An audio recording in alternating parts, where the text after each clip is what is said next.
आमचे सर्वांचे हृदयस्थान, सर्वांचे नेते या महाराष्ट्राचं भूषण आदरणीय दादांच्या जाण्यामुळं पूर्ण महाराष्ट्र पोरका झालेला आहे. कालच दादावर अंतिम संस्कार करण्यात आले आणि पूर्ण महाराष्ट्र शोकसागरात बुडाला. त्यामध्ये नांदेडची जनता आठवण विसरू शकणार नाही, कारण 25 तारखेला हिंददी चादरच्या निमित्तानं जवळपास पूर्ण दिवसभर दादा नांदेडमध्ये होते आणि तो क्षण पण नांदेडकरांनी अनुभवलेला आहे.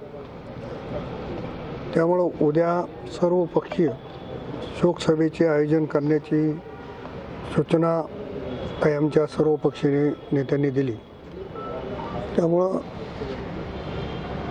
त्या ठिकाणी सर्व पक्षीय शोकसभेचं आयोजन करण्याची भूमिका घेतलेली आहे. शोकसभा उद्या आपण 31 तारखेला शंकरराव चव्हाण प्रेक्षागृहामध्ये सकाळी 11 वाजताचा वेळ दिलेला आहे.